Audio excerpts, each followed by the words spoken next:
Hello students, I am Ashish Kalia. Welcome to all of you my YouTube channel Mathematical Origins.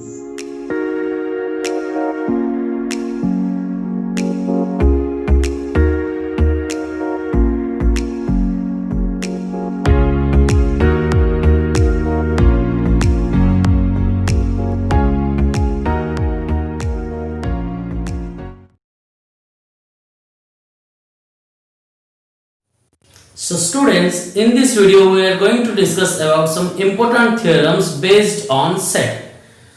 See, these are the theorems. If A, B and C are three sets, then A difference B intersection C is always going to equal to A difference B union A difference C.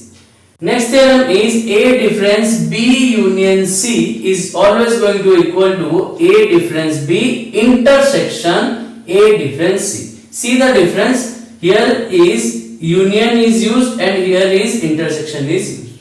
Okay. Next theorem is A intersection B difference C is always going to equal to A intersection B difference A intersection C. And the fourth one is A intersection B symmetric difference C is equal to A intersection B symmetric difference A intersection C. We have to prove these theorems, okay? Because these theorems are very much important and these theorems are always comes in the exam, okay? So let's start the proof. So the first theorem is A difference B intersection C is always equal to A difference B union A difference C. जैसे हम previous video में prove किए थे theorems को, हम उसी way में prove करेंगे. अब कैसे प्रूव किए थे? ऑलवेज इक्वल टू दिखाने के लिए हमें क्या करना पड़ेगा? पहले ये जो टोटल ये जो सेट है इसमें एक एलिमेंट लेना पड़ेगा एंड उस एलिमेंट को इस सेट में भी दिखाना पड़ेगा. तब क्या हो जाएगा? ये जो सेट है सबसेट ऑफ दिस सेट हो जाएगा. आगे नहीं, हम देखे थे A इक्वल टू B. अगर ये हमें शो करना है तो हमें क्या दिखाना पड़ता है? A is subset of B and B is subset of A. अगर इतना चीज हम दिखा देंगे तो हम वहां से क्या लिख सकते हैं? A is equal to B. Similar concept में हम आगे चलते हैं. ठीक है, इसको हमें इक्वल टू दिखाना है तो पहले हमें A difference B intersection C को सबसेट ऑफ ये सेट दिखाना पड़ेगा. Next A difference B union A difference C को सबसेट ऑफ दिस सेट दिखाना पड़ेगा. क्लियर? तो उसके लिए हम पहले क्या करते हैं? हम ले लेते हैं late X be an arbitrary element in A difference B intersection C. हम क्या करते हैं? इस सेट में एक एलिमेंट ले लेते हैं, हमें शो करना है वो एलिमेंट इस सेट में भी प्रेजेंट है, तो इसको हम इसका सबसेट लिख सकते हैं. आगे नहीं, तो पहले हम ले लेते हैं X belongs to A difference B intersection C. अब डिफरेंस में हम कैसे लिखते हैं? यहाँ पे हम लिख सकते हैं X belongs to A and क्या हो जाएगा? डिफरेंस है मतलब X does not belongs to B intersection C. इतना हो जाएगा. सबको याद है A difference B में हम क्या लिखते थे? A difference B मतलब all those X such that X belongs to A and X doesn't belongs to B. Again similar way में हम इसको लिख लिए. क्लियर है? That implies हम क्या लिख सकते हैं? यहाँ पे आपका X belongs to A तो ऑलरेडी है एंड यहाँ पे देखिए X doesn't belongs to B intersection C. अगर रहता है X belongs to B intersection C तो हम क्या लिखते हैं? X belongs to B and X belongs to C. जब doesn't belongs to का केस आ जाता है तो हमारा एंड क्या होता है? और में चेंज हो जाता है. तो हमारा यहाँ पे क्या आ जाएगा? X doesn't belongs to B और X doesn't belongs to C. Clear है? अब देखिए यहां तक तो हम इधर से आगे डिराइव कर लिए, लेकिन नेक्स्ट स्टेप क्या करेंगे? ये हमें ऑलरेडी ये क्वेश्चन में दिया हुआ है. देखिए हमें लाना कितना है? A difference B union A difference C. अब यूनियन का मतलब तो और है.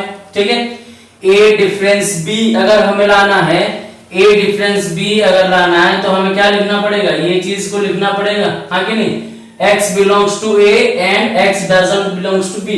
तो देखिए ये जितना भी प्रूफ है ना, इन सबका आंसर ऑलरेडी प्रूफ में ही गिवन होता है, ठीक है। हमें कैसे लिखना पड़ेगा, देखिए तो हमें ए डिफरेंस बी लाने के लिए हमें क्या लिखना पड़ेगा, A belongs to X belongs to A and X doesn't belongs to B.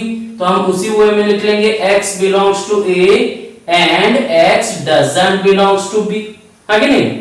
तो ये एक हो गया, तो इधर से आ जाएगा ए डिफरेंस बी और वो बीच में रख लेते हैं एंड क्या लिख लेंगे, X belongs to A and X doesn't belongs to C. Clear, समझ में आ गया ऐसा क्यों लिखे, क्योंकि हमें इतना शो करना है, ठीक है। नेक्स्ट देखिए यहां से मैं लिख सकता हूं ना, x belongs to a and x doesn't belongs to b का मतलब क्या है, x belongs to a difference b, इतना हो जाएगा, हाँ कि नहीं। और हमारा इधर से कितना आ जाएगा, x belongs to a difference c आ जाएगा। क्लियर, सबको समझ में आ गया। अच्छा नेक्स्ट हम लिख सकते हैं ना, ये और करके हैं तो हम क्या लिख सकते हैं, x belongs to a difference b और है मतलब क्या आ जाएगा, यूनियन ए डिफरेंस। तो देखिए जितना शो करना था हम शो कर लिए। पहले हम क्या लिए, ए डिफरेंस बी इंटरसेक्शन सी में एक एलिमेंट लिए x, जो एलिमेंट को हम शो कर दिए वो कहां प्रेजेंट है, A difference B union A difference C में प्रेजेंट है। तो अगर ऐसा ही जितना भी element A difference B intersection C में रहेगा उसको हम दिखा सकते हैं कि इस सेट में भी प्रेजेंट है, तो ऑटोमेटिकली क्या हो जाएगा, A difference B intersection C is subset of A difference B union A difference C. ठीक है, क्लियर। तो वही चीज को हम लिख लेंगे, तो हमारा कितना आ जाएगा, यहाँ पे हम लिख लेंगे क्लियरली हम लिख सकते हैं A difference B intersection C is subset of A difference B union A difference C. सबको समझ में आ गया, ठीक है। अच्छा ये तो एक पार्ट हम शो कर दिए, अभी दूसरा पार्ट क्या दिखाना है, A difference B union A difference C is subset of A difference B intersection C. देखिए हम अगर एक एलिमेंट लेंगे इस सेट में और ऐसे ही बैकवर्ड मूव करते जाएंगे तो इतना शो कर देंगे, ठीक है। तो उसको और शो करके दिखाने की जरूरत नहीं है, या तो आप सिमिलरली लिख दीजिए यहाँ पे, similarly we can show that A difference B union A difference C is subset of A difference B intersection C. क्योंकि बैकवर्ड में अगर जाएंगे एक y एलिमेंट लेंगे y जो कि इस सेट में है, फिर ऐसे ही बैकवर्ड लिखते जाएंगे तो यहां तक पहुंच जाएंगे, हाँ कि नहीं। तो उसको और प्रूव करने की जरूरत नहीं है, सिमिलरली लिख देंगे तो भी ठीक है, कोई प्रॉब्लम नहीं है, ठीक है।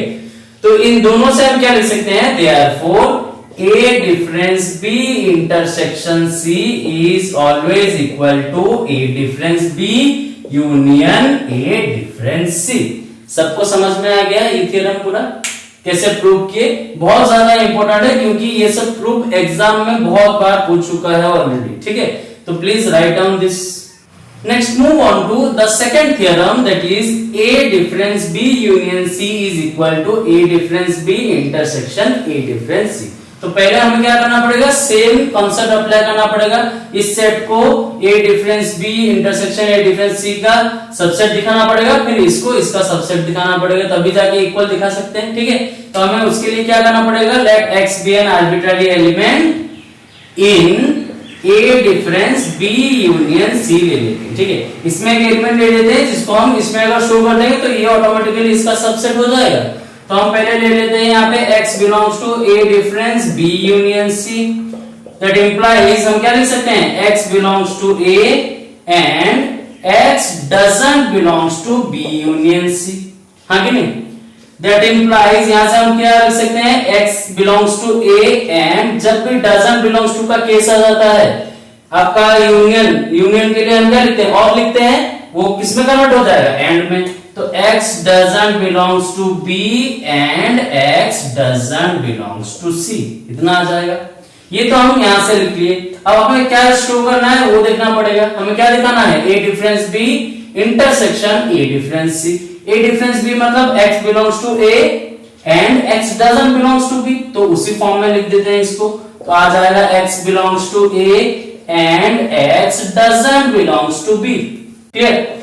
ये एक हो गया, मतलब इसको हम इसके साथ एक बार लिख रहे हैं एंड इस पार्ट के साथ एक बार लिख रहे हैं, ठीक है। नेक्स्ट क्या आ जाएगा, and x belongs to a and x doesn't belongs to c। तो यहां से हम क्या लिख सकते हैं, that implies x belongs to a difference b and इधर से हम क्या लिख सकते हैं, x belongs to a difference c। Clear. देखिए दोनों के बीच में एंड है, मतलब हम क्या लिख सकते हैं, इंटरसेक्शन। दैट इंप्लाइज क्या आ जाएगा, x belongs to a difference b intersection a difference c। तो हम एक एलिमेंट लिए थे जो कि इस सेट में प्रेजेंट है, जिसको शो कर दिए यहाँ पे।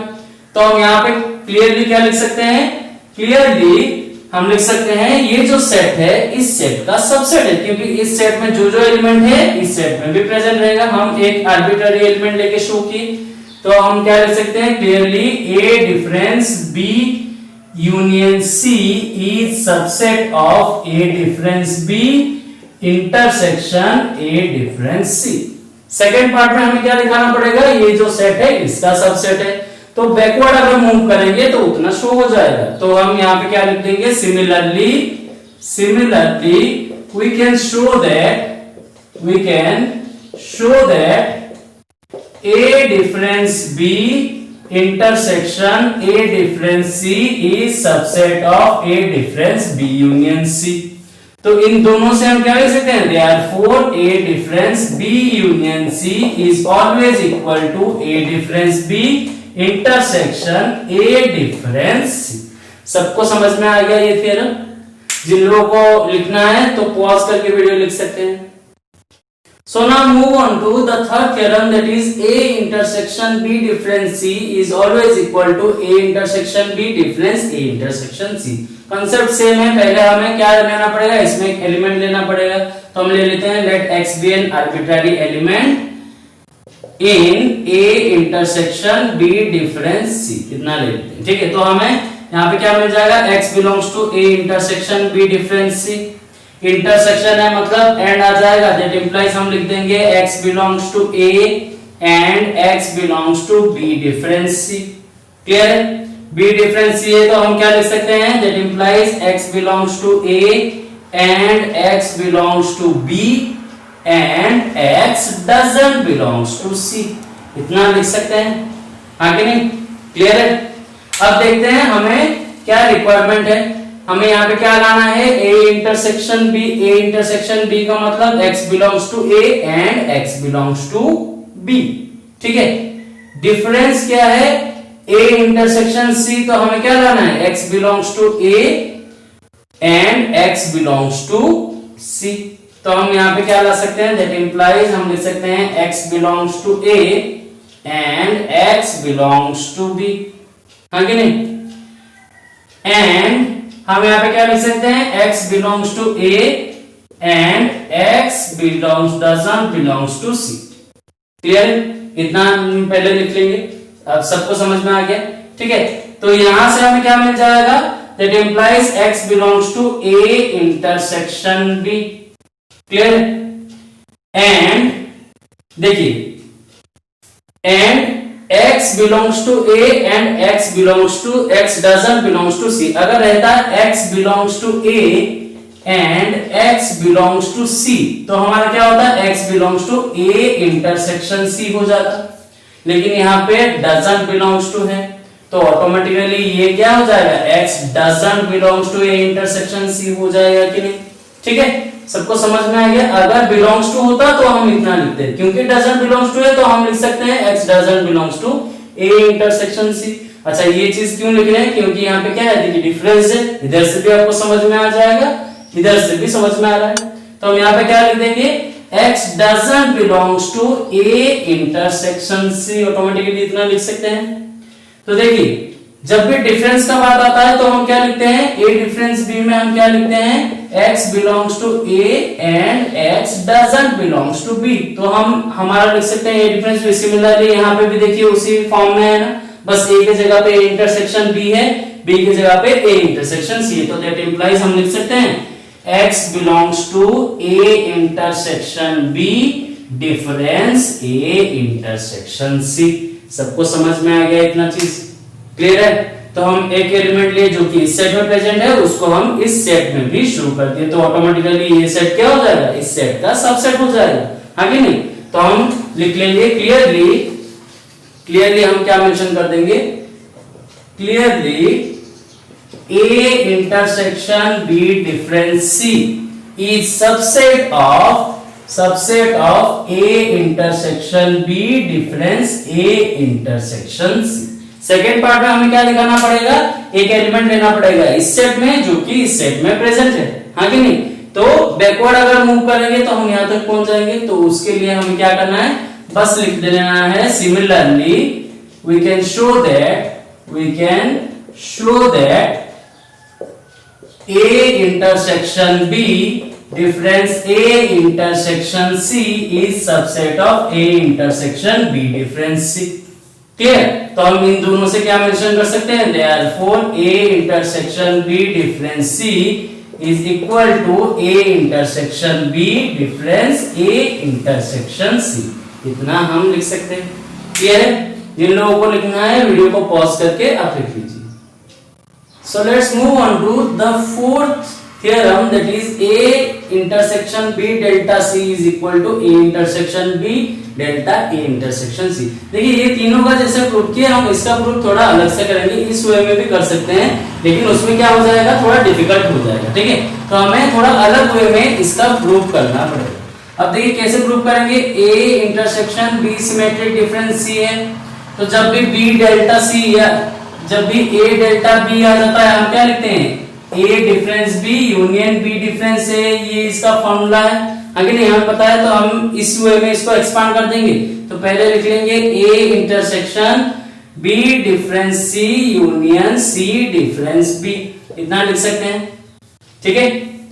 अच्छा नेक्स्ट हम क्या लिखेंगे, इसको कौन सा थ्योरम अप्लाई करेंगे, यहाँ पे देखिए हम ऑलरेडी डिस्ट्रीब्यूटिव थ्योरम पढ़े हैं, इंटरसेक्शन ओवर यूनियन थ्योरम क्या था हमारा, A intersection B union C अगर रहेगा तो हम उसको कितना लिखेंगे, A intersection B union A intersection C। ये हम ऑलरेडी प्रीवियस वीडियो में डिस्कस कर चुके हैं, ये लो डिस्ट्रीब्यूटिव लो, ठीक है। तो उसके हिसाब से हम क्या लिख देंगे यहाँ पे, A intersection B difference C union A intersection C difference B, इतना हम लिख सकते हैं, हाँ कि नहीं। कौन सा थ्योरम यूज किए हम, डिस्ट्रीब्यूटिव थ्योरम यूज किए, डिस्ट्रीब्यूटिव लॉ यूज करके intersection over addition, sorry over union, intersection over union use करेंगे, ठीक है। सबको समझ में आ गया। अब देखिए नेक्स्ट स्टेप हम क्या करेंगे, देखिए ये हम ऑलरेडी प्रूव कर चुके हैं, ये थ्योरम, ये जो थर्ड थ्योरम है, हाँ कि नहीं। इस थ्योरम के हिसाब से A intersection B difference C अगर रहेगा हम इसको इतना लिख सकते हैं। तो देखिए सिमिलर वे में है ना, तो इसको हम लिख देंगे A intersection B difference A intersection C। Clear, यहाँ पे आ जाएगा यूनियन का सिंबल। सिमिलरली इसको भी थ्योरम 3 के अकॉर्डिंग एक्सपांड कर सकते हैं, तो हम यहाँ पे क्या लिख देंगे, A intersection C difference A intersection B। Clear, सबको समझ में आ गया। ये लाइन कहां से है, थ्योरम 3 के अकॉर्डिंग हम एक्सपांड की। अब देखिए हम डायरेक्टली यहां से ये चीज लिख सकते हैं, थोड़ा ध्यान दीजिए यहाँ पे।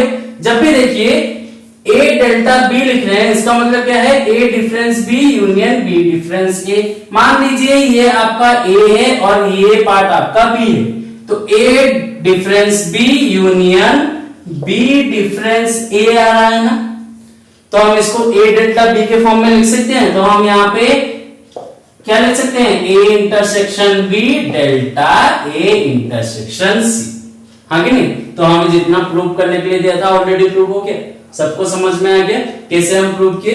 ये प्रूफ बहुत ज्यादा इंपॉर्टेंट है, जिन लोगों को लिखना है please pause the video and write down the whole.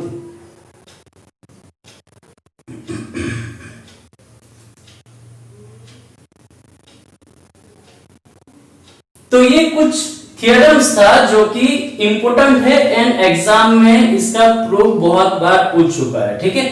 तो आज का वीडियो आप सबको समझ में आया होगा, आई होप, ठीक है। तो आज का वीडियो अगर आप लोगों को पसंद आया है तो please like this video, share this video with your friends and subscribe to my channel. Thank you.